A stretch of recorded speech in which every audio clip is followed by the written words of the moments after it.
Welcome everyone. I'm Itzig. I'm the director of the Israel Institute for Advanced Studies, and I would like to welcome you all to Jerusalem and to the Israel Institute for Advanced Studies.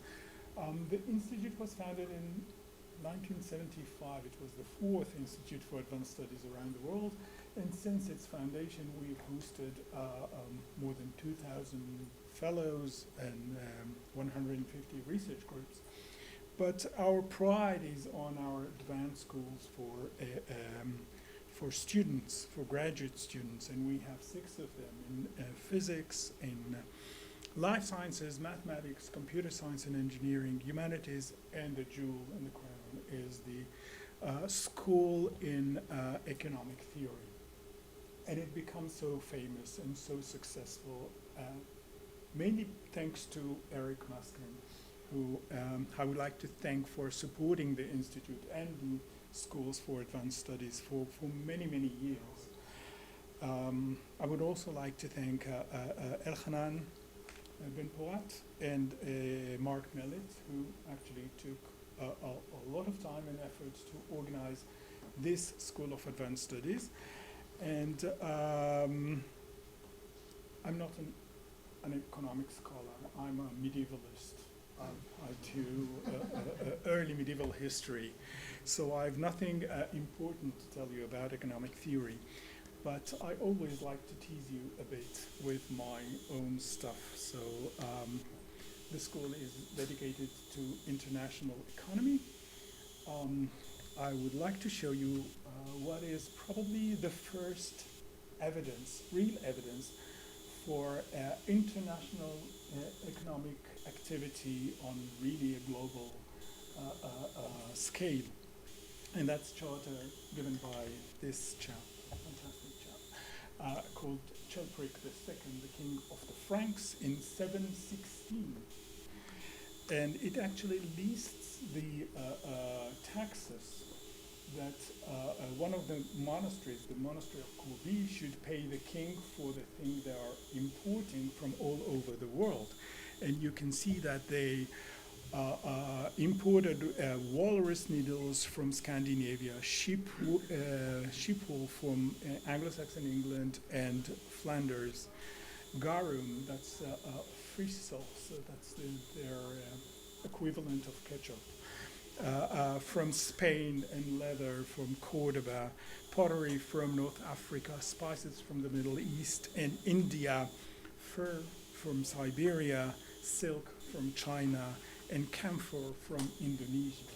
So this is really on a trade on a global scale, and not just on the Silk Route and the Mediterranean, as it used to be in previous times.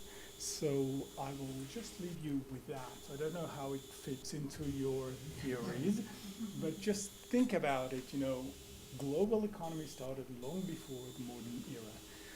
So all I shall do now is just wish you a very successful and fruitful school, and I hope to see you around here in the corridors. Thank you very much.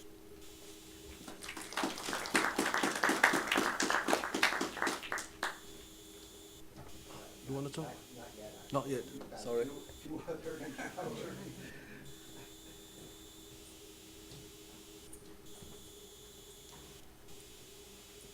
Hi everyone, I'm Eric Maskin. I'm the General Director for the Economic School, and I'd like to add my welcome to the one that Yitzhak just gave you. The Economic School was founded in 1990. This was an idea of Menachem Yari, who I hope will actually be here later today. Oh, he is here, even now. Hi, Manny. It was his idea to create an economic school. There had already been a very successful physics school, and Manny went to Kenneth Arrow to ask whether Ken would be the first general director, and happily, Ken said yes. And so for the first 18 years, Ken ran the school, and I took over in 2008. And we're now in the 32nd edition, so school still seems to be going strong.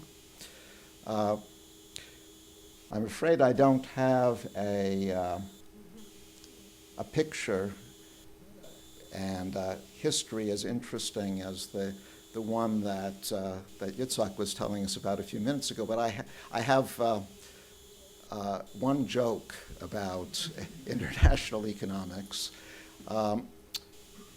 200 years ago, the leading export of Australia was the boomerang, and it was also the leading import.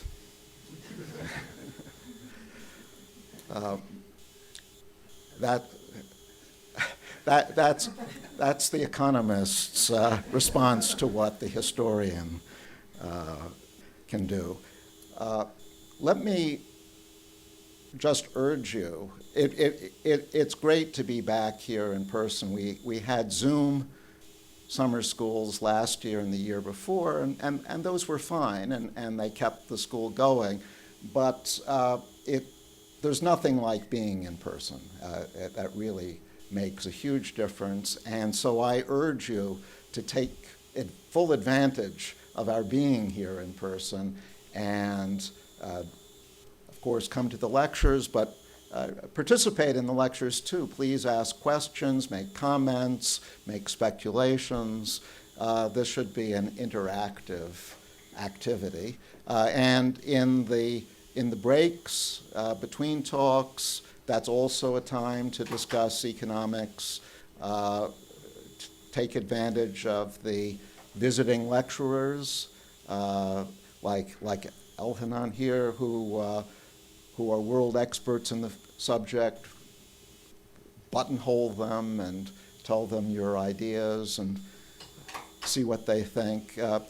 This should be a beehive of activity. It always has been in the past, and we want it to be that again this year. So with that encouragement, let me sit down, and I think Elhanan Ben Porat wanted to say a few words. Just a brief hello everyone, welcome to the 32nd School in Economic Theory. We are very happy that you came.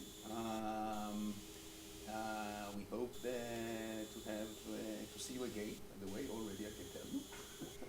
After a long, as Eric said, after a long period of COVID, it's nice to be interacting in present again. I want to thank Eric and Mark, who's not here right now, for preparing for us a really wonderful program. We are in for an interesting and stimulating 10 days, in which I'm sure that I'll learn a lot.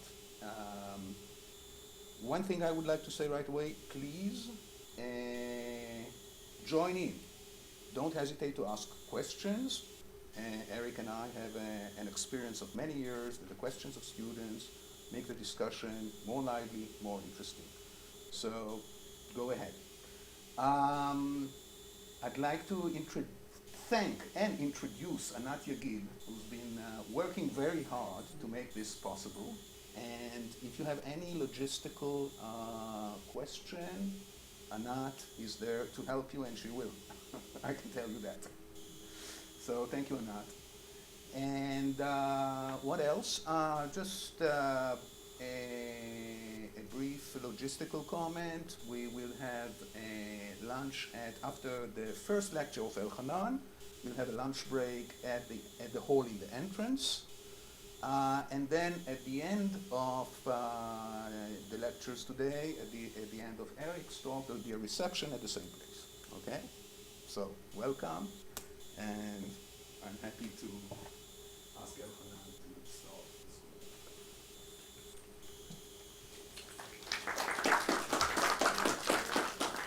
You want a microphone like this? Excuse me, I forgot something. I encourage all all of us to use the masks. I mean, it's not an obligation, and maybe you'll get tired of it, but the fact of the matter is that we are not a school where Anat is just doing the 7 people. So, ההרצאה הראשונה, lecture it's 1. recommended to wear the mask. If you can, when you're asking a question or making a comment, feel free to take it all for that purpose. It's not easy to communicate without masks. By the way, there are masks at the entrance for the hall and also downstairs. זה מופעל?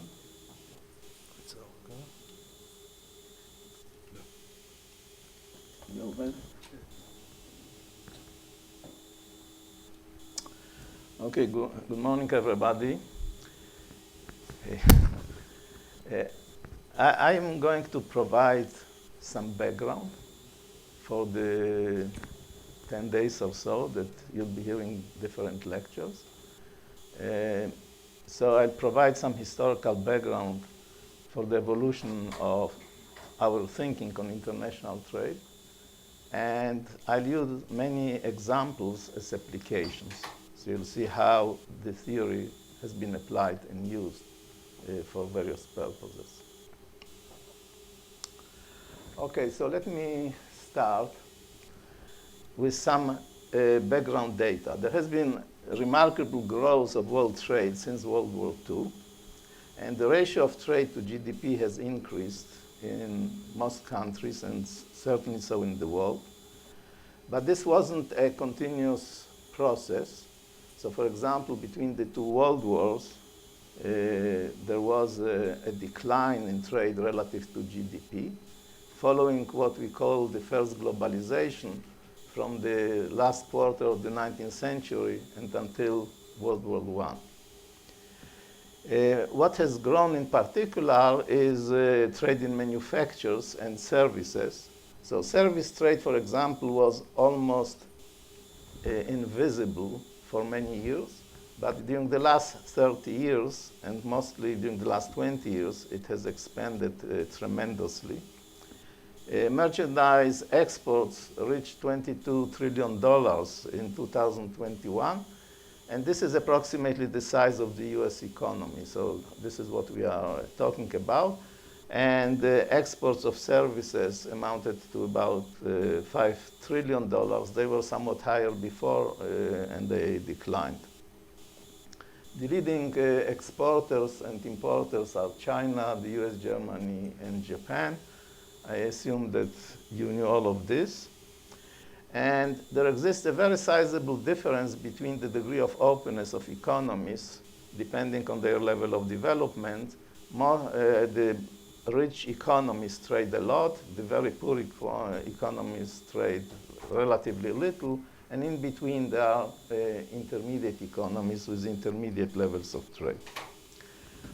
What you see here is the evolution of trade relative to GDP since 1827.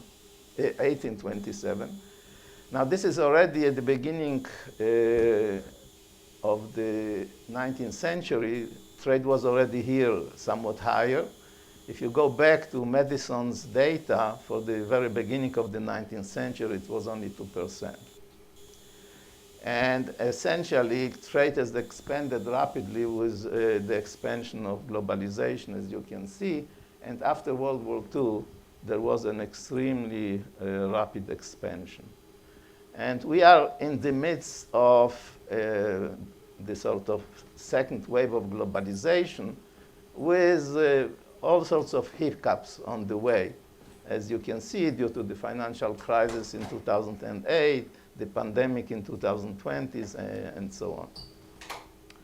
And of course, we don't know whether it will continue or not. There are all sorts of movements on the policy front that may block further expansions, but this is not what we will be talking about today. The other thing I want to point out, which I will not spend time discussing, but maybe Melitz in his discussion of innovation and growth, he will cover some of it. If you look at the changes in trade and changes in income per capita or growth, there is a very strong positive correlation. And this is true historically, although in econometric studies, it's not exactly this way for every country or every group of countries in every period.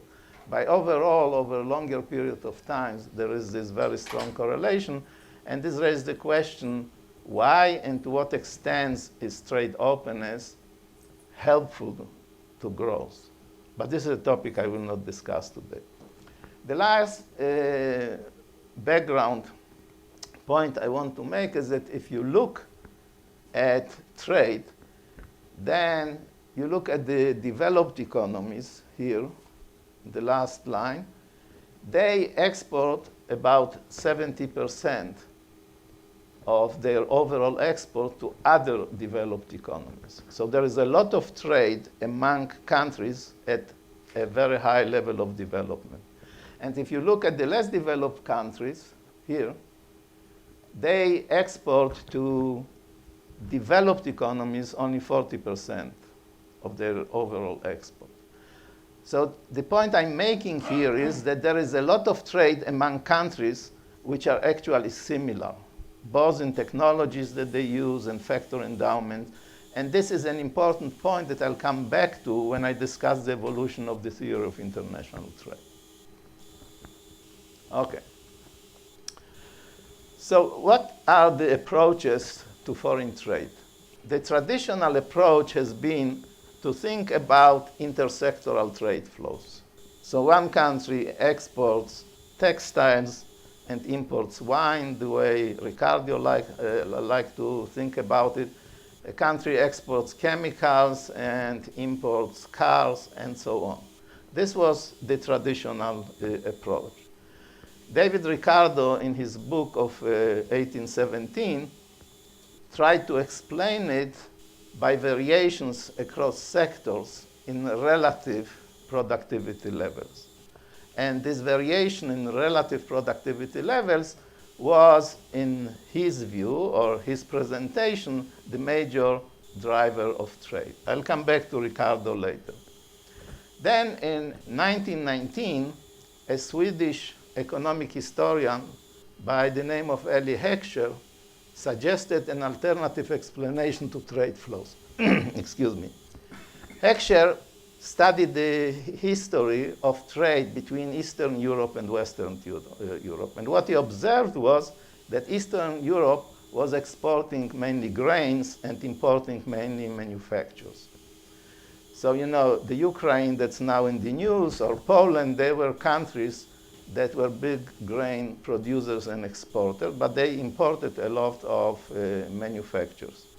So in order to explain this pattern, he couldn't rely on Ricardian insights, and he suggested an alternative theory, which is that these regions differ in factor proportions, and these differences in factor proportions are the drivers of trade. In particularly, land relative to labor or land relative to capital, they differ across these regions, and one can think about this variation as a source of comparative advantage, which differs from Ricardo.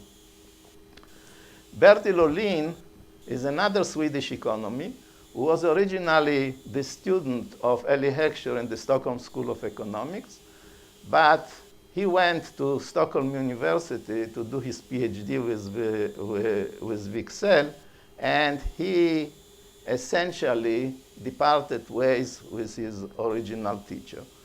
And he wrote a dissertation in which he integrated Eli Heckscher's insight into a Walrasian system and provided a much more detailed theory of international trade based on factor proportions. So his dissertation is from 1924. It's an interesting dissertation. You can read it in a book edited by June Flanders and Harry Flam. They translated it into English. But his magnum opus is a 1933 book that he wrote when he was a visiting scholar at Harvard. And this is a massive volume that deals with both international and interregional trade, and at least in Olin's mind, the two were inseparable. Then, at the end of the 1970s, there was a shift to think about the role of product differentiation and monopolistic competition in international trade. So the traditional theories of Ricardo and Heckscher-Olin considered sectors with homogeneous products. And this departure took place at the end of the 1970s. Kelvin Lancaster wrote an outstanding book in that year, which was generally about product differentiation in industrial structure, and he devoted one chapter to deal with international trade, and Krugman wrote his famous paper in the same year. So I'll come back to all of this later in more detail. Then a few years later, the monopolistic competition with product differentiation was integrated into a factor proportions framework. And we now have this integrated framework in which we can think about trade flows driven by factor proportions on the one hand and by product differentiation and monopolistic competition in the other. And as I will explain hopefully later, one can also think about the Ricardian comparative advantage that emanates from this type of integration. Okay, the next stage, there were two further stages. So one was a paper by Eaton and Kortum in 2002, which operationalized Ricardo. I don't want to talk about it now because I'll talk about this process of converting Ricardo's insight into a usable model of international trade for empirical work later. But this is a sort of important point in the evolution of our thinking on the subject. The next important one is this paper by Mark Melitz from 2003 that added firm heterogeneity into the sectoral structure. Now, this addition has been extremely important for understanding a whole host of phenomena, and you'll hear a lot about it, both about Eaton Kortum and Melitz during this coming week. I'll explain a little bit more about it in relation to the topics that I will cover later. So this is the timeline, and we can think about the last 20 years as essentially an attempt to use this extended framework in order to understand ever more detailed data sets. This is essentially what has happened. There has been additional theoretical development, of course, but most of the work in the last 20 years has been to use ever more detailed data sets in order to analyze these theoretical frameworks. So let me start with Ricardo. Ricardo wasn't interested in trade per se. He was engaged in a debate that took place in England about the Corn Laws. The British imposed Corn Laws in order to protect the landed aristocracy in Britain from invasion of grain imports from other countries. And it stayed like this during the Napoleonic Wars. But after 1815, a debate developed which tried to repeal the Corn Laws. And David Ricardo was the most prominent person who argued for the repeal of the Corn Laws. Of course, they didn't repeal them immediately. It took many years until it happens in 1846. But the point is that Ricardo developed his theory of comparative advantage in order to illustrate why free trade is beneficial. And he tried to convince his listeners with pamphlets, various articles, and eventually with a book in which he had a chapter on international trade, that this is something worth doing. So he developed this concept of comparative advantage. And in every undergrad textbook, you can see this illustration. You think about two countries, say home and foreign, H and F, and goods are produced with labor only.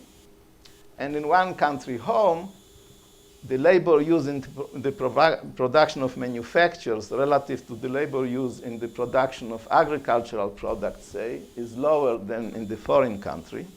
Yes, one momentarily. And then the prediction is that the home country has a comparative advantage in manufactures, and therefore if these two countries trade with each other, the home country will export manufactures and will import agricultural products. Yes.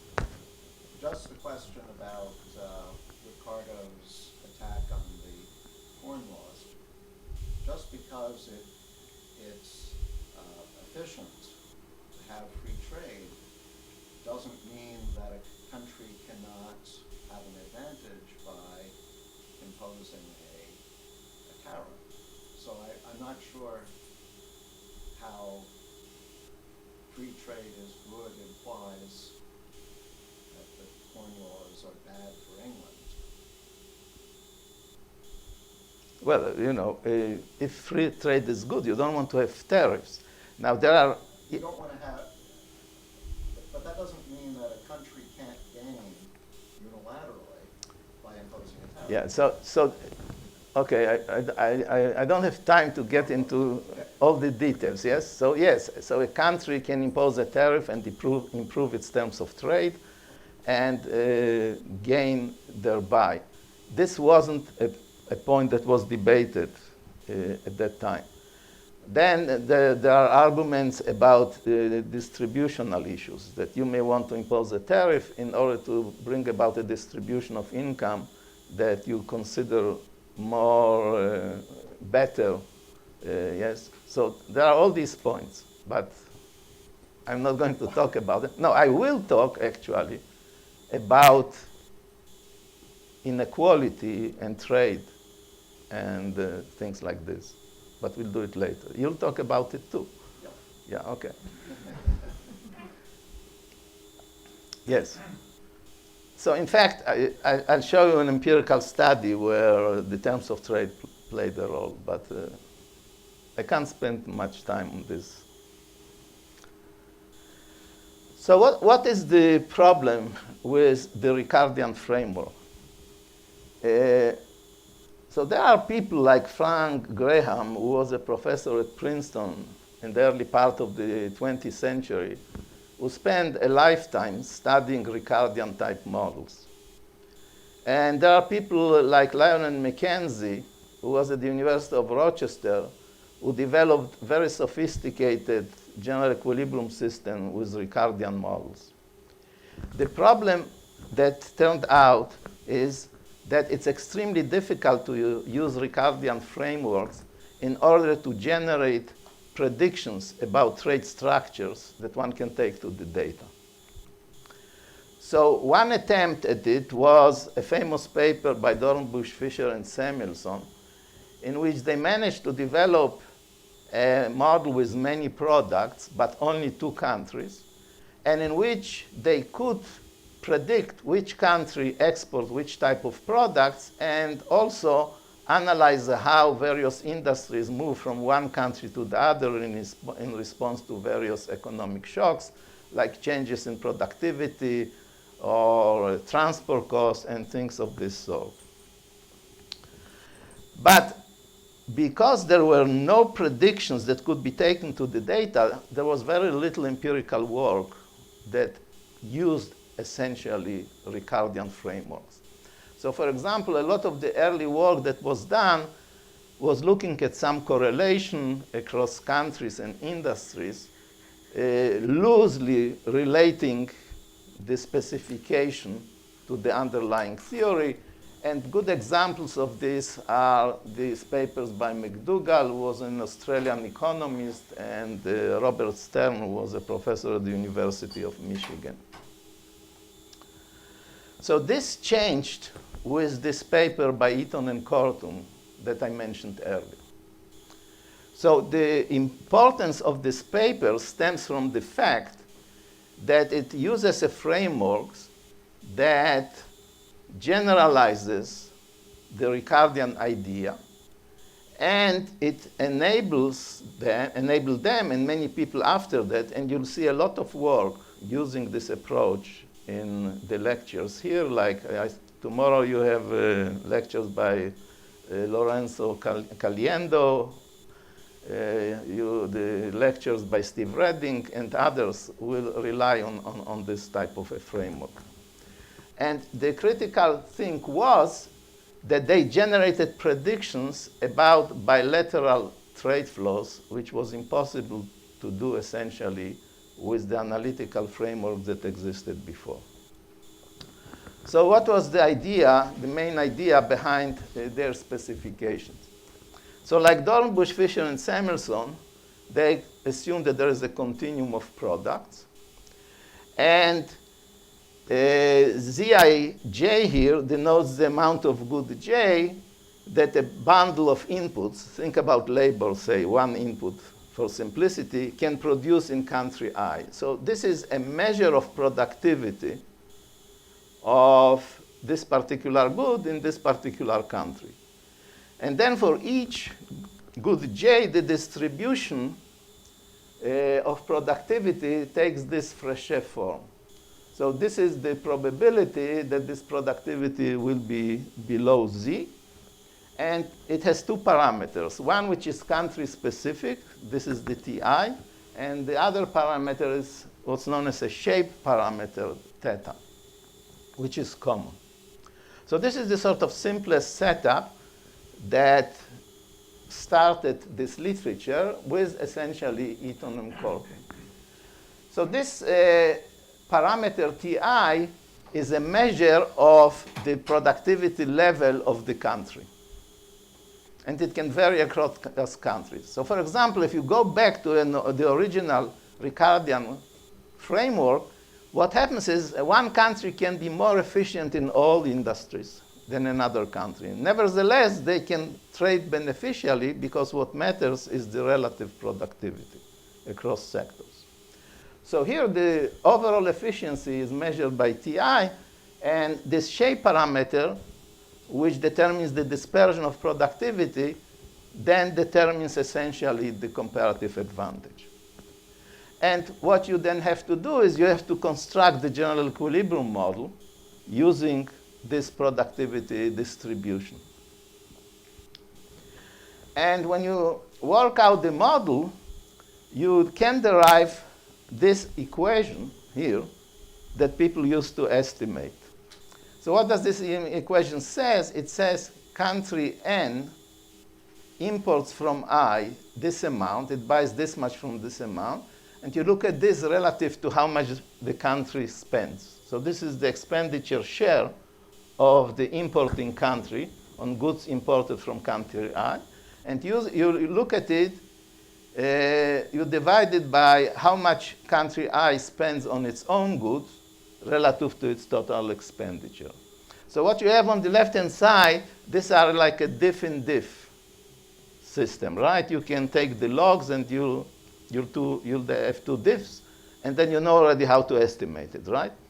And then on the right-hand side, you have the price index in country I, the price index in country N, and you have a measure of trade frictions. When you try to import from I to N, how costly it is.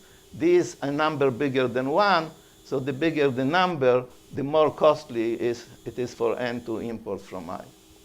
Now these price indices, they are related to this sufficient statistic. Oh, this is wrong. This should be in the power of minus theta. Okay? So this is a sort of sufficient statistic for this price index. The price index to the power of minus theta is proportional to this sufficient statistic. And what it then tells you if you are more efficient or you trade with more efficient countries, the lower will be your price index, and therefore welfare will be higher. Or if you trade with countries which have low costs, then your price index also will be lower and you'll be better off. Or if you trade with countries from which your imports don't require too much expenditure in order to ship the goods, this also raises your welfare because it reduces your price index. But the critical point is that you can use this type of equation with data to estimate this shape parameter theta. Now, they didn't estimate it particularly accurately, and there is a whole range of estimates, and we now know that you should do it separately for different sectors. There are all sorts of issues. But this is the main insight. You start from this extreme value distribution. Why extreme value distribution? Because in a competitive framework, you import from the lowest cost source. So you need to be able to calculate the distribution of the mean of the unit cost. And if you have an extreme value distribution, then this mean has a nice distribution, and you can compute everything, and you can get to this equation. Otherwise, it becomes impossible to handle, essentially. Yeah.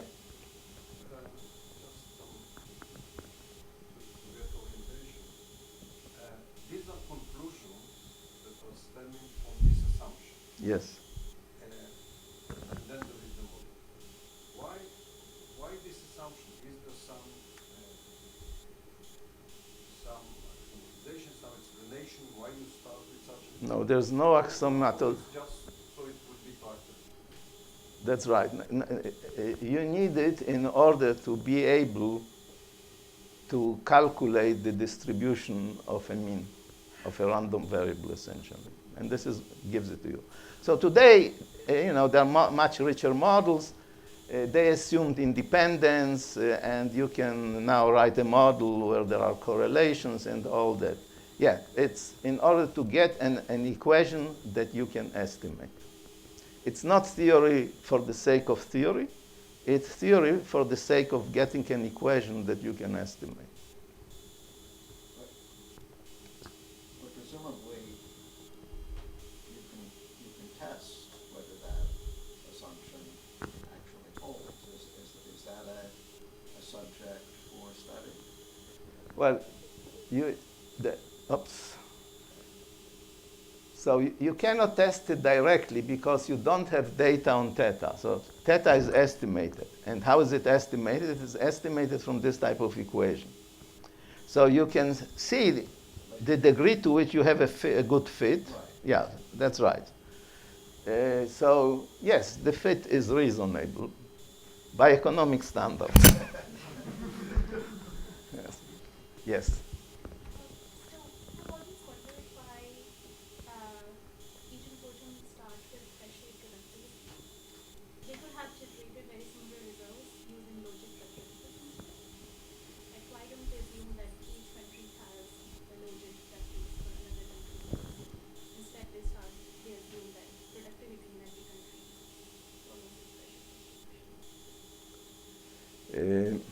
I don't think logit preferences will give you a demand equation.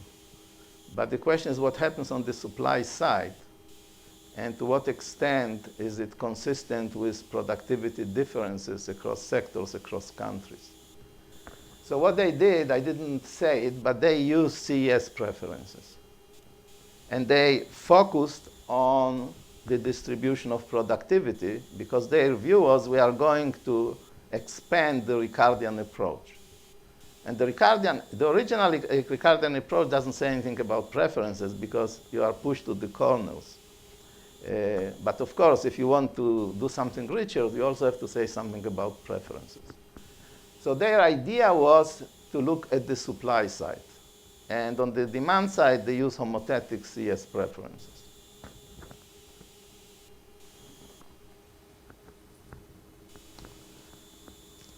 Okay, so there are lots of numbers here, but all I want you to really note is the following.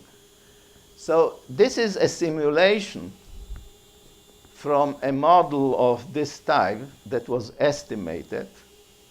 And then the counterfactual was asked, what happens if trade costs go to infinity and every country moves to autarky? How much does the country lose in real terms? So it's a measure of the gains from trade that you get. And in the first column, you get numbers for a host of countries that runs from 2.3%, 8.1. The average is 4.4. Now, the one point I want to make about it is the following. If you take this type of neoclassical environment and you estimate the model as a one-sector model, you get gains from trade, which are on average 4.4%. If you expand the analytical framework to include multiple countries, then you get a much bigger number. It goes up to 15.3. So it's about 4 times as high. So whether you use a highly aggregated environment or disaggregated environment is quite critical for what you manage to estimate as gains from trade. And in these two cases, there's no account for trade in intermediate inputs. So there are no intersectoral flows. In other words, it doesn't account for the sort of input-output structure of trade. If you add input-output structure, you go up to 26, 27%. So I'm putting these numbers just to tell you, if you ever want to do a quantitative study using this type of framework, be mindful that your result will depend very much on whether you use a highly aggregated or a highly disaggregated framework. Okay, so in terms of applications, there is a long list of applications. Let me start with NAFTA. So NAFTA is the North American Free Trade Agreement that was signed between Canada, the US, and Mexico, and went into effect in 1994. And Caliendo and Paro, and I'm sure that Lorenzo Caliendo will talk about it in more details tomorrow, they provided a very careful study of the implication of this agreement using this type of Eaton-Kortum framework. So what did they found? They found that NAFTA countries increased trade substantially. So here you see 11% for Canada, 41% for the US, and so for Mexico, I think. What is it? Mexico doubled. And okay. In any case, there are big increases in the volumes of trade. But if you look at the gains from trade, they are not nearly as big. So for Canada, excuse me, the gains from trade were a little bit more than 0.5 percentage point. For Mexico, they were much bigger, 1.3, and they were 0.08% for the US. So Canada and the US, they didn't gain much in real income. Mexico gained more, yes. How do you measure the welfare gain? You calculate real income, which is essentially income divided by the price index of consumption. And then you ask, how does this change? This is the aggregator, yes. So these are the aggregate gains from trade. And the ones I showed you before are also aggregate gains from trade. And they are actually computed in the previous table from a formula. It's known as the ACR formula, but I don't have time to talk about it. But this is, in principle, how you do the calculation. And what they found also is that their calculations were sensitive to whether they include or don't include trade in intermediate inputs. Now, trade in intermediate inputs turned out to be extremely important. So if you look at the data, for example, about 2/3 of world trade is trade in intermediate inputs. And many countries manage to raise productivity by essentially importing intermediate inputs. So there are studies of this type. For example, there's a wonderful study of Hungary when the communist regime fell and they started to import intermediate inputs from the rest of the world. This increased substantially Hungarian productivity. Okay? So this is one application, and you'll hear more about it. The other application, which is sort of interesting, is about Brexit. So there was a group of economists at the London School of Economics, Swati Dhingra, Gianmarco Ottaviano. He's going to give lectures next week. He was at the LSE at the time. He's now in Bocconi. Thomas Sampson, John Van Riener, they're all from the LSE with additional people. They studied Brexit before it took place. What did they do? They estimated this type of model and asked the question, what will happen under different scenarios of Brexit? So they simulated a variety of counterfactuals, and what they predicted was the following, that welfare losses for the average UK household will be 1.3% using this metric that I just described, yes? And this is if the UK remains in what is called the single market. So they leave the EU, but they remain the single market for products. So why should there be a change economically if they're still in the single market? Because there is a host of other things, like services, for example, foreign direct investment. There is a host of other things. Now, That's the average per household. yes. Not the total as you measured before. Before you looked on the aggregate of the entire. Well, this is also the aggregate, right? The aggregate for all US households? Yeah. From the same measure per individual. Because if the This will be the average for the country if you weight it by the number of that's households. the same measure as before. Yeah, it's the same, yeah. They put it in this way to say, okay, if you vote for Brexit, this is how much you lose. But of course, this is the average. It could be that part of the population will gain and part will Exactly, that's right. That's right. Well, this is how it happens. It's never. The question is if you vote for it, so if Yeah. there is a majority that will gain, Right, a so majority that will lose, and there is So we know from a host of studies that there were people expected to gain and there were people who expected to lose.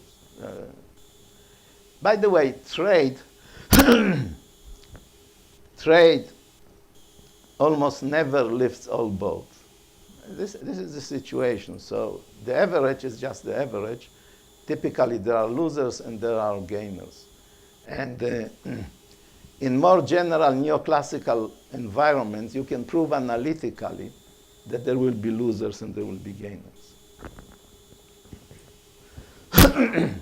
Okay, so their next point was that the welfare losses will be much bigger, about twice as high, if the UK leaves the European Union and trades under WTO rules, which means you use the most favored nation clause for tariffs.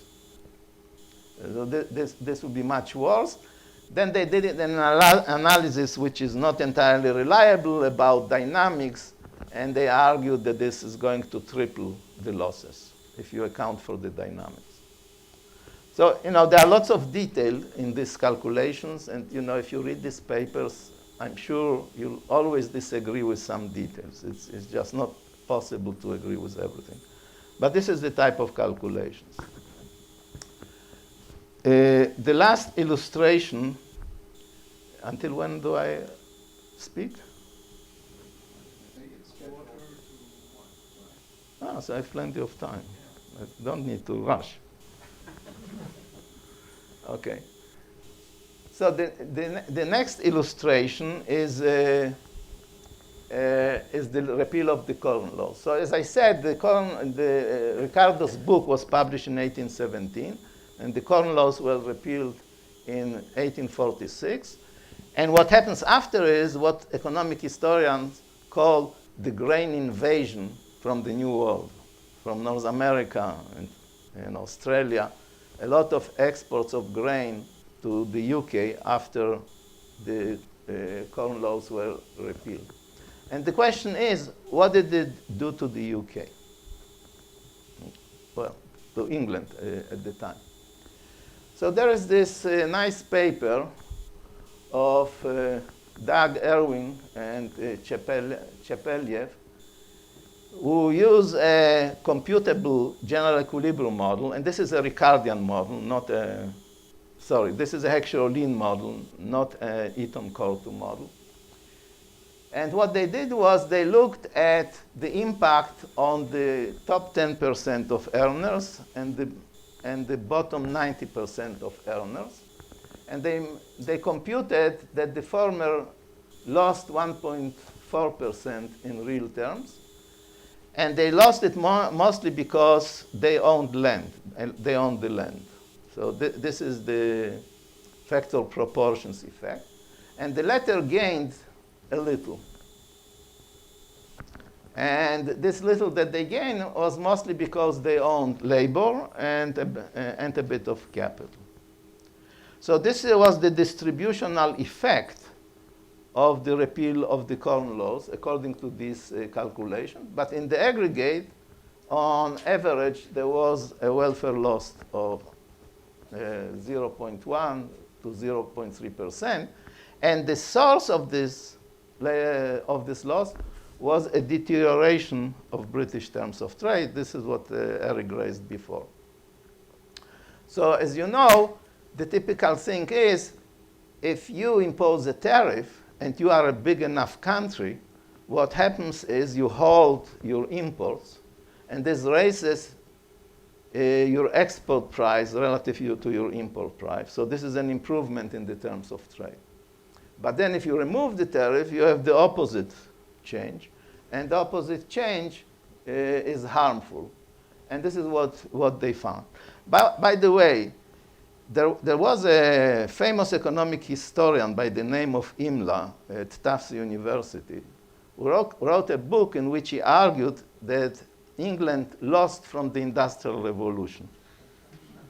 And how did England lose from the Industrial Revolution? It lost because its terms of trade deteriorated. And he computed the terms of trade, and indeed the terms of trade deteriorated. But of course, England didn't lose from the Industrial Revolution, because if you use his data and you compute what we call the factorial terms of trade, what happened to rewards to factors of production, they gained in real terms, because they had income gains from the technical change, and they had some loss due to the deterioration of the terms of trade, but on net, they came out ahead. Okay. But terms of trade are extremely important. Another paper that looks at this episode is this paper by Heblich, Redding, and Zilberberg. And they use an Eaton-Cortum type model. And they show how they use it essentially to interpret the findings. So they show that there was structural transformation that was driven by labor migration from rural to urban areas. And there was income distribution both across sectors and across factors. They argue that there are gains from trade, but when Steve comes here, ask him how reliable their numbers are, and he'll tell you that they haven't finished the paper. So this is a temporary finding, yes? And it's sort of nice that they can rationalize these findings with a structural model of the type that I briefly described earlier. Now, more generally, this type of Eaton-Kortum models have been widely used, as I already said, and in economic geography, they are the dominant models these days. And again, I'm sure that Steve you'll hear a handful from Steve about how to use them in economic geography. Okay, so let me move on to the next stage, the Heckscher-Ohlin framework. So originally, in order to isolate the impact of variation in factor endowments on trade flows, the modelers assumed that preferences are homothetic and all the production processes are constant returns to scale.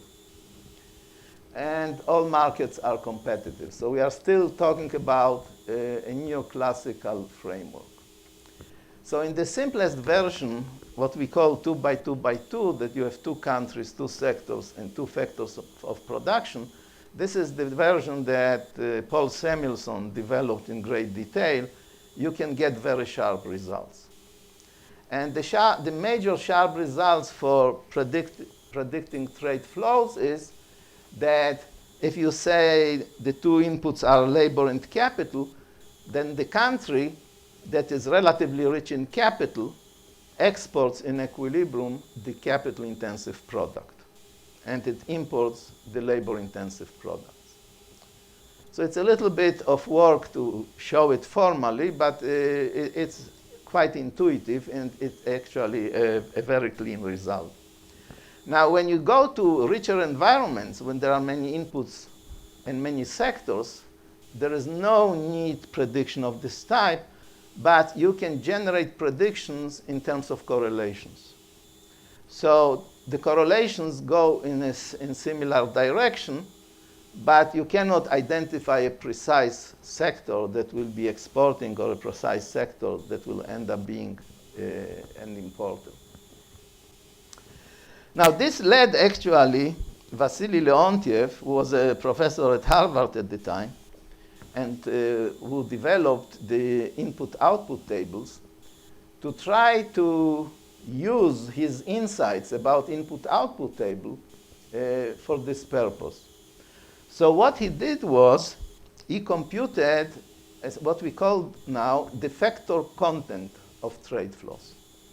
So he used his input-output coefficient to compute how much labor and capital is embodied in US imports, and how much labor and capital is embodied in US exports. And to his great surprise, and the surprise of the profession, he found that US exports were labor intensive and US imports were capital intensive. Namely, there was more capital per unit labor embodied in US imports than in US exports. Why was this a big surprise? Because he used data from 1947, which means immediately after World War II. And at that time, most of US trade partners, the European partner, had very little capital. A lot of capital was destroyed during the war. So it was obvious that the US has a lot of capital compared to other countries. So this became known as the Leontiev paradox, and there were a variety of attempts to resolve it, but I'm not going to spend time on this. Why is this? Because his insight was then generalized by Jaroslav Vanek in a paper in 1968. And what Vanek did was he said the following. Let's think about a world in which technology is the same in every country. So we have a matrix A of input-output coefficients, labor per unit output, capital per unit output, land per unit output. You can decompose it into different types of land, different types of capital, and so on. And he said if a country has a net export vector Tk, then if we multiply A with Tk, we get a vector of how much of each input is embodied in the net exports of a country. So the vector Fk is the vector content of net exports, and you go through a computation and you find at the end that this is equal to the vector of endowment of the country minus its pro rata share in the world's vector of endowments. Okay? So V is the aggregate world endowment vector. And once you have this, then you can see that this predicts that you are a net exporter of an input if your ownership of the input is larger than your pro rata share. Now, what is this pro rata share? It should be the expenditure share. And if there is balanced trade, then the expenditure share is the same as your share in world income. And so this gives you a prediction about net exports of different inputs. And if an element of this vector is negative, it means that you are importing on net this particular input. Now, it turns out that this type of computation is less restrictive if you accept the assumption of an identical technology matrix than, for example, trying to look or correlate vectors of goods trade with vector endowments. And this is quite robust, and it can be shown to also apply to monopolistic competition and other forms of competition. But, and this is sort of interesting, a proper test of the Heckscher-Ohlin theorem was not performed until 1987. So there were, of course, lots of empirical studies that try to correlate vector endowments with trade flows. But the problem is that none of them was really a proper test. Now, why is this? Because if you think about this theory, then the correlation between vector endowments and trade flows is mediated by the technology matrix. And so if you don't use independent information about all three components, you really don't test the theory. So this was done first in this 1987 paper by Baron, Limmer, and Sveikauskas. And the way they did the test is they transformed this Vanek equation that I showed you before into this format, simply dividing everything by the pro rata share of a country's input. This is also for econometric purposes important because otherwise you have heteroskedasticity if countries differ by size. So they wrote it this way, and they suggested two tests, what they call a sign test, whether the sign of the left-hand side here is the same as the sign of the right-hand side, namely whether your data predicts correctly the direction of vector content rate. And the other is what they call the rank test. So you order the inputs according to some ordering, and you look at the difference, and you look whether the sign of the difference of the left-hand side is the same as the sign of the difference of the right-hand side.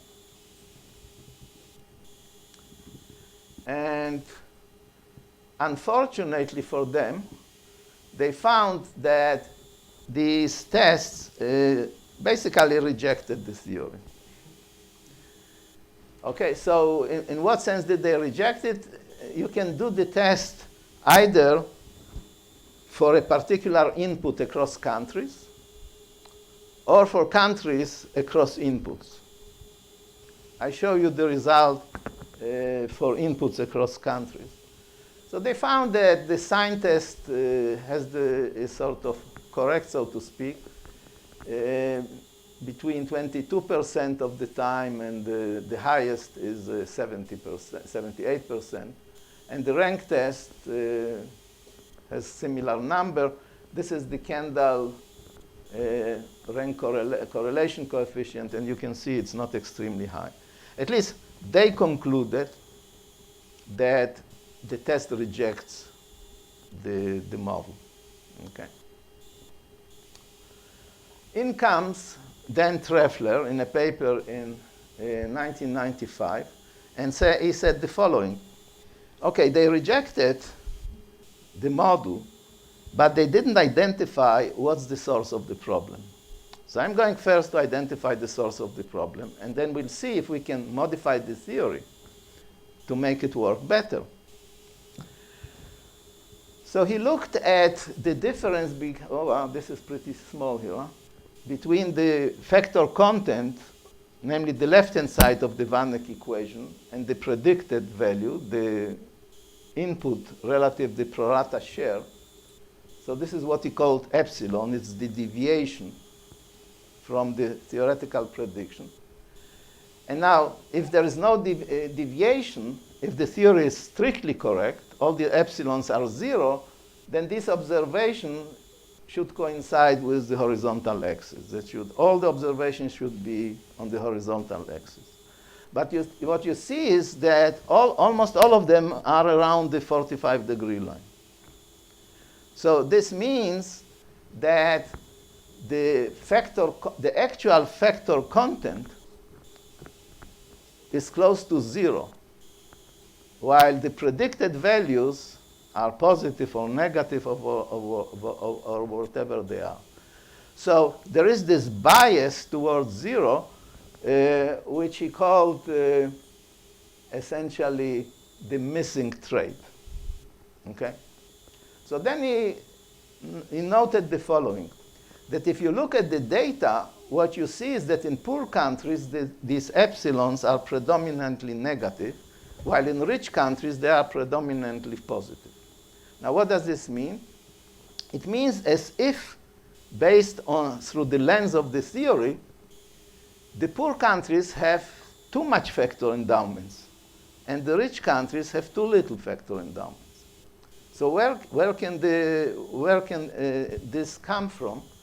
And he suggested that it's probably the case that productivity of inputs is not the same in every country. So the question is, if we correct the factor endowments for productivity variation across countries, can we get something more reasonable? This, by the way, this point was also made by Leontiev in his 1953 paper. He said that, well, you know, maybe an Italian worker is not as efficient as an American worker. And if he's, well, I don't want to use bad language, but, you know, if they don't work so hard in Italy and in France, then when we compare hours, we do the wrong comparison, and we should adjust for effort, and then you can sort of explain the Leontiev paradox. This was his point. So what Treffler did instead, he suggested that there might be differences in total factor productivity across countries, and he took a Higgs-neutral approach, and he used the data to estimate these coefficients. And when he estimated these coefficients, they came out quite nicely, and they were highly correlated with income per capita across countries. Nevertheless, after adjusting for this variation, he still couldn't explain this big gap that we see in this figure. It improved, but it really didn't improve enough. Okay, so in come Davis and Weinstein, and they suggested that there are other things one can do empirically. So one is, of course, the Higgs-neutral productivity difference. they introduced intermediate inputs, which turned out to be important, and they introduced non-traded goods. Why is this? We know that a lot of products, but in particularly services, are not traded internationally. So the part of the theory that applies is to the sectors which are traded. So if we take all the inputs into account, we introduce some bias, not clear which way it goes. It depends on the factor intensity of the non-traded sector versus the traded sector. In any case, they introduced it. And the last thing that they introduced, they broke with factor price equalization, which is sort of central to the Vanek equations. Yes? So if these non-traded goods and traded goods, when we picture them, should we say that they are like substantially and fundamentally different, or there is some endogenous choice on what to trade and what not to trade? Well, of course, there is an endogenous choice. It depends on the trade costs. And then you trade goods even if they have high trade costs, if you value them highly, yes. So it is endogenous, yes. But they didn't do anything with endogeneity because they basically looked for Vanek equations that account for non-traded goods. But what proved to be particularly critical is the lack of factor price equalization. Now, you can prove analytically that if you use a common technology matrix, and it doesn't matter whether it's the importing country or the exporting country, this is going to bias the computer factor content of trade flows to zero. Not necessarily as much as we saw in the figure, or in the Treffler figure, but it's going to bias it towards zero, okay? So the question is, after all this adjustment, what do we get? And Davis and Weinstein said, hurrah, look, after all this adjustment, you look at the predicted factor content, the right-hand side of the Vanek equations, versus the measure factor content, the left side of the Vanek equation, and observations are pretty close to the 45-degree lines.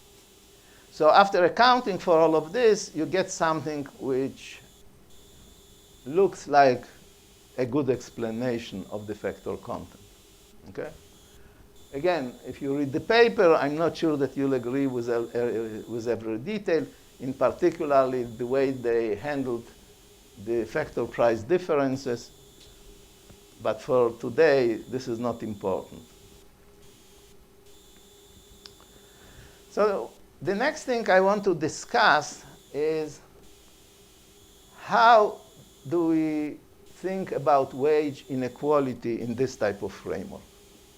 So the Heckscher-Ohlin framework is actually very suitable to discuss inequality. And we already saw this paper about the Corn laws, that they calculated compensation of high-income individuals and low-income individuals. Now, this issue of wage inequality became a very big issue in the early 90s. The trigger was the rise of what's known as the college wage premium in the US. The college wage premium increased from the late 80s to late 70s to late 80s by about 45%.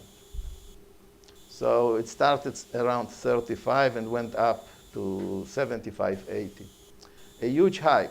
And if you look at the data later, it kept rising over time. And the issue that was at stake was the following, that when you looked at supply, the number of college graduates relative to the high school graduate in the US kept rising through this period. So the relative supply of educated people rose, nevertheless, their compensation relative to the non-educated people kept rising quite fast. So if you just look at demand and supply, this doesn't look as a possible explanation. But this was actually much more general. So this is some data from a chapter in the Handbook of Labor Economics in 1999. And you see all these countries experienced a rise in inequality. So here you compare the wages of the 19th to the 10th percentile. So all the countries suffered a deterioration or rise in inequality except for Norway. And the question was, why? It's clear that if you look at demand and supply, this cannot be the explanation. Okay, so the first step in trying to understand this process was to go to a Heckscherlin framework, essentially, and rely on what's known as the Stolper-Samuelson theorem. This is a wonderful paper from 1941 in which they made the following argument. If you take the Heckscherlin model the way Samuelson originally structured it, and you ask the following question, they were interested in the impact of a tariff, but you could equally think about the impact of just a movement in foreign prices. So if you impose a tariff on imports, what happens is it raises your domestic price of the importable product. What they proved then is that when the price of this product goes up, this raises the factor reward for the input that's used intensively in the import competing sector.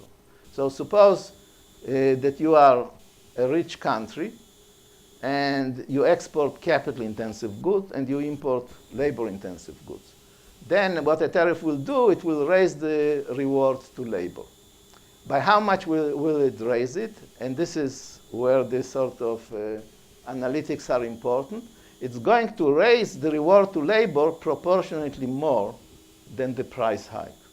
So if the price rises by 5%, labor compensation will go up by more than 5%, 7%, 8%, or whatever, depending on the structure. So what this means is that labor gains in real terms because wages go up and they can buy more, obviously, of the exportable whose price hasn't changed, but they also can buy more of the importable whose price went up. On the other side, the capital, which is used mostly in exportables, is going to lose under these circumstances. Its reward will go down. And this is essentially what the Stolper-Samuelson theorem is. It says when the price of a good goes up, the reward to the input in which the industry is intensive rises in real term, and the other input suffers a loss. So people said, well, you know, maybe this explains the hike in the college wage premium. Why? Because this was a period in which there was an expansion of trade by less developed countries. And what the less developed countries exported were goods that were intensive in unskilled labor. And therefore, the price of these goods went down. And therefore, in the US, the relative price of goods that were more intensive in high-skilled labor went up. And through the Stolper-Samuelson mechanism, this means that the college wage premium should have risen.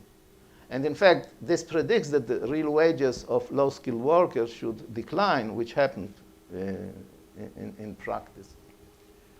Now, there's this paper by Jones and Schenkman, which sort of expands the logic of Stolper and Samuelson. And what they show is, if you take a neoclassical model like this with constant returns to scale sectors, you can have many goods and many inputs. When there is a price hike, there is always some input that's going to gain in real terms and some other input that's going to lose. But if you have only two inputs, then you can precisely identify who gains and who loses. Otherwise, it's more difficult to identify, but you know for sure that somebody will gain and somebody will lose, which means essentially that trade is going to have distributional effects benefiting some people if they own certain inputs and not others, and harming others, unless people have a diversified portfolio of input ownership, which is obviously typically not the case. So Katz and Murphy came out with this paper that was very important at the time, and they said, we want to estimate and see to what extent can one explain the hike in the college wage premium with movement in international prices. And then they saw immediately that this is not going to work on its own, so they introduced also biased technical change. Technical change that's biased towards skilled workers. And they estimated the model, and when they finished estimating it, they found that trade can explain only a very small fraction of the rise in the college wage premium. So this type of Heckscher-Ohlin mechanism, theoretically, it moves things in the right direction. By quantitatively, based on this estimate, it's just not nearly enough. So there were a variety of other studies which are sort of interesting. I'm not going to go through the entire list, but this is an interesting paper by Ed Limmer.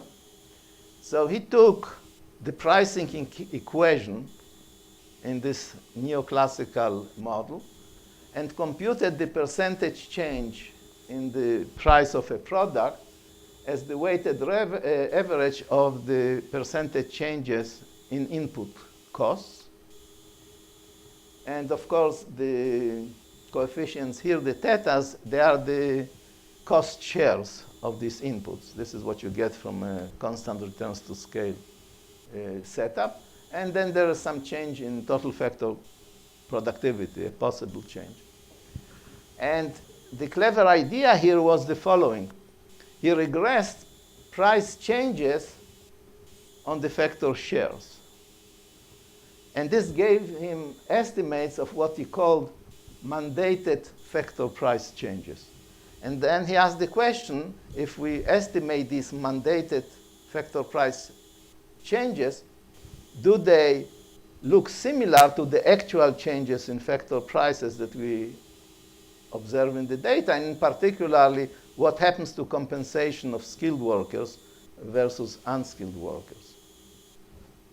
And what he found was that it explains a substantial part in the 1970s, but not in the 60s and 80s.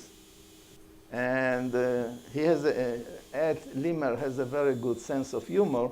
So he called the 1970s the Stolper-Samuelson decade. So the point is that this approach also did not explain really what happened in the 1980s. This is the period when the college wage premium went up a lot. Another study that relied on similar analytics is this paper by Brian Kovac, who studied the impact of Mercosur, which is the free trade agreement between Argentina, Brazil, and some other Central American countries, on compensation on wages in different regions in Brazil. So what he wanted to see is to what extent can one explain what happens to wages in different regions based on their industrial composition. So if you look across these regions, they have different industrial compositions, and the agreement brought down certain tariffs, so it brought down certain prices, and these prices affected compensation of different regions based on their sectoral composition. And what he found was that this trade liberalization reduced this regional disparity, but not nearly as much as actually happened. So the point of all this is that it's really very difficult to use a very standard Herculean framework to explain the movement in relative wages that we observe in the data. So there was a variety of additional attempts. There was some theory that developed dealing with sorting and matching of workers to sectors and firms, and Eric will talk about one of them today in the late afternoon. There were additional papers. Costino and Fogel have a very elegant paper that has nice predictions, but it's not clear to what extent it holds in the data. But Einhorn Lee, she wrote a dissertation at Yale, and this is her job market paper that she published. She constructed a full general equilibrium model using a variety of distinctions between workers, sectors, and occupations. So she had multiple sectors, 5 occupations, 5 categories of workers based on their education level, 32 countries, and so on. And what she did was she estimated the model, and she looked on trade flows between 2000 and 2007. And the way she estimated it, she asked the following question: if we reduce trade flows, if we reduce trade frictions so as to generate the actual shift in trade flows between these 2 years, how much does it explain the shift in compensation? Okay? So this is a fully specified model, parametrically estimated, and performing the analysis. And what she found is that the skill premium changed in these countries. You have here a bunch of countries, the US, Turkey, Sweden, and so on. And you see that in most countries, there was an increase in the compensation of skilled workers relative to the unskilled, with some exception. The Netherlands is an exception. Hungary is an exception. But overall, there's a widening of the skill premium, but the numbers are just too small to match what actually we see in the data. The other thing she did is she computed the welfare changes of the different groups of workers based on their education levels.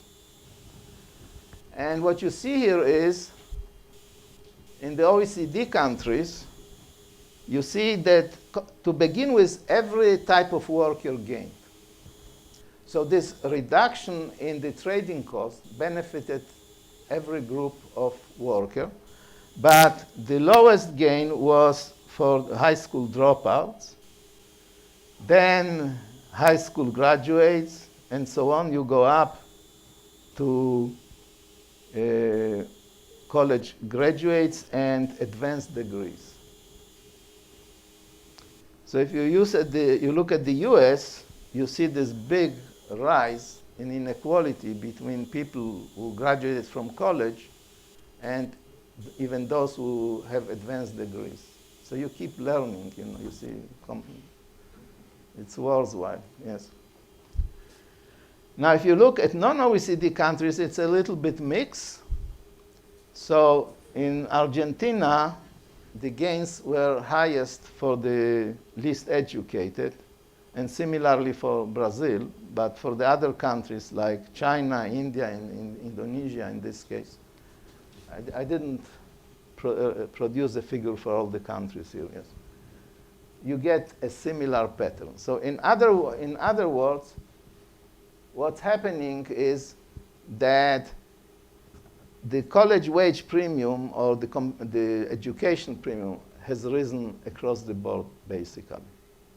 But again, not to the degree that we observe in the data. So there are still issues of what brought about this rising inequality.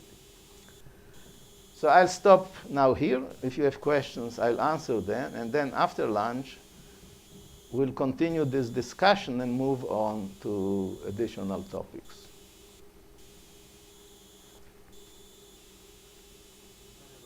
Yeah. Again, with our model, the assumption that you mentioned beginning, I tried to calculate the baseline year and try to compute the welfare, and then I tried to match this welfare with the real GDP or GDP per capita, and I got a correlation which is awfully low.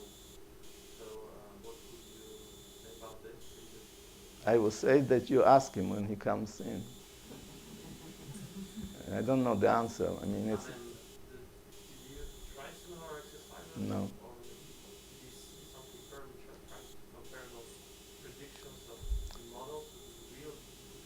Well, as you know, in calibration exercises, you calibrate the model to a particular data set, right? And you calibrate it so that you get a perfect fit.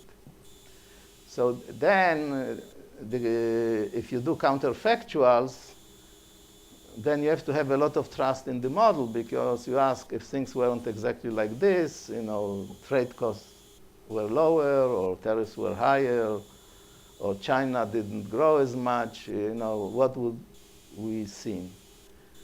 So this is what calibration exercises give you some sense of quantities, but they are not necessarily good predictors.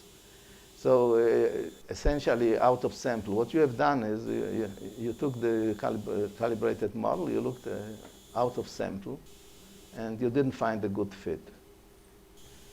So I'm not shocked that this is what you found. How bad was it? 6% correlation. That's pretty bad. Maybe I made a mistake somewhere, but Yeah. I didn't find it in the literature set comparisons. Maybe Yeah. this is not the relevant exercise. No, I think it is relevant. So this is like if you estimate something, and you target particular moments, and then you find a good fit for these moments, but you ask the question whether your estimated model works for other moments, then if it is a disaster, then the model is incomplete, obviously, yes. So I don't know what the answer is, but you should ask him. Yeah? Is there any research on how trade affects? On what? Is there research on how trade affects skill bias technologies, or it affects productivity to different factors, not just trade? You mean on skill bias technical change? So there is really, the usual is to go in the other direction, that causality goes from skill bias technical change to trade. Now, there are theoretical models that look at the impact of trade on skill bias technical change. But the estimates from these models, there are no reliable estimates, right? So the point is, of course, that if you open up a country to trade, say, or you have a big trade reform, then certain sectors become more attractive. And if they are intensive in particular inputs, it's worth making an effort to develop technologies that are suitable for these particular inputs. And this is how you can get a link between trade, a causal link between trade and skill bias technical change. But there are no good estimates of this as far as I know. Yeah? In particular to this last paper, do they take into account, and my question is whether it is measurable, how much migration can happen, or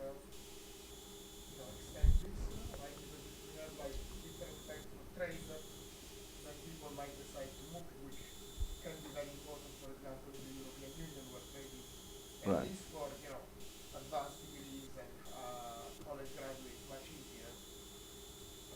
I tried to work on it during my master's studies, but the estimates are terrible is the best thing I can say about them. So I don't know whether you have... No, so the approach here is that she has taken is treating factor endowments as exogenous. Right. And then she looked at shocks. I showed you her computation for the case in which there is a decline in trade costs. She also did a computation of how the growth of productivity in China affects these countries. But in every case, she took factor endowments as given. So there's no change in factor endowments.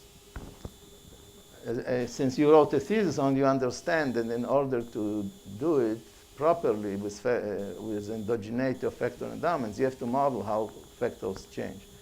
So there is really no work on this. So the one thing that Caliendo and Pero, with another co-author, they wrote a follow-up paper, which is more related to the China shock, in which they treated migration of workers across US labor market endogenously. So there was some heterogeneity about migration costs and so on, and they did a proper dynamic analysis. And this migration across US region proved to be quite important for their findings.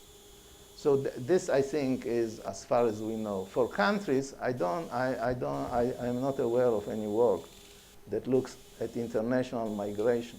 It's partly the problem is, of course, that international migration is highly regulated. So the cost-benefit analysis of migration from the point of view of an individual has to be hampered by the regulation in the destination country.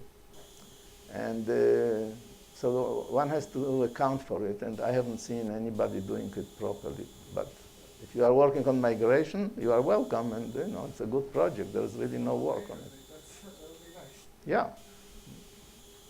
These changes, although what period of time? So the changes are between 2000 and 2007. Yeah. This is the time period.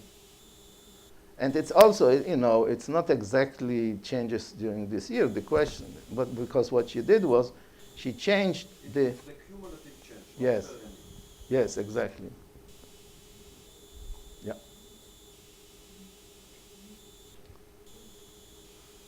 Okay, I think we are done. Oh, yes, question. Okay, I didn't see. Oh, sorry.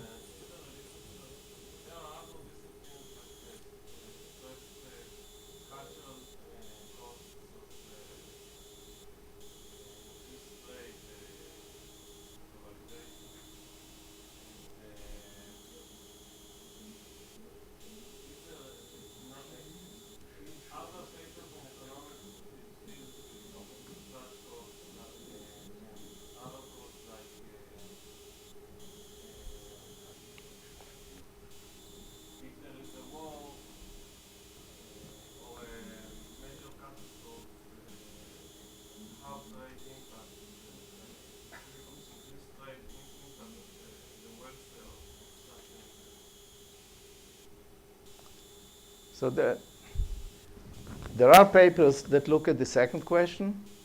There are papers that look at the first question, but not together. So there are papers that look at trade flows and how culture similarity measured in different way enhances trade flows. And essentially what you find is that, yes, countries that are more similar, in this sense, they trade more. Now, there are particular variables that you can use. For example, language similarity, or what fraction of people in a country speak your language. There are some measures of language similarity. there are religion similarity. All these type of variables have a very measurable effect on trade flows across countries. And there are others that look at sort of broader measure of culture. So this effect from culture to trade has been estimated to be positive, essentially.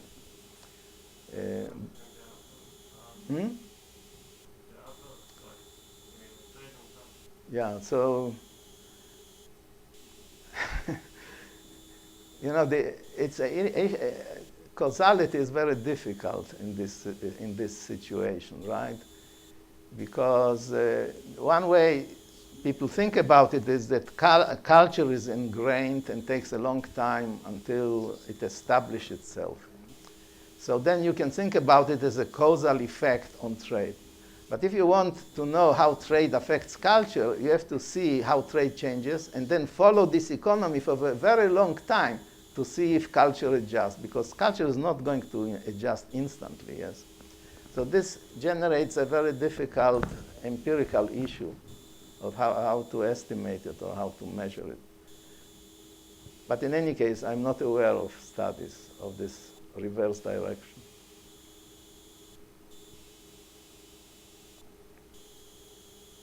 Yeah.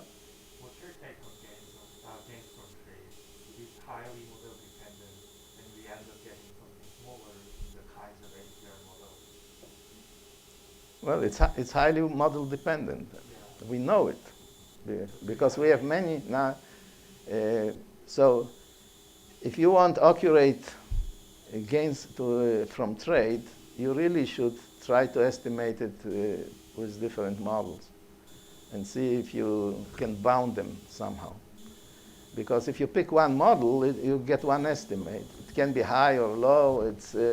And because we know already that they are highly model dependent, it's hard to judge. Now, there are formulas like the ACR formula, which makes the computation very easy. You don't have to work out the full, big model to do it. But this is even more difficult to rely on because in order for the formula to work, it has to satisfy three very difficult conditions. In fact, not all of them are difficult, but one is particularly difficult. It works if profits are a constant fraction of revenue. And this happens in particular environment, but in many environments, this just doesn't happen, okay? And also, it relies on the fact that markups, about which we'll talk after lunch, yes, that they are homogeneous across firms. But this is not the case empirically. And when markups are not homogeneous, then variation in markups have a measurable impact on the welfare changes. So yeah, if you want a quick computation, you use some approximation. If you want something more elaborate, you work out a full model. But the answer you'll get is based on the model. It's unfortunately, maybe, but this is how it is.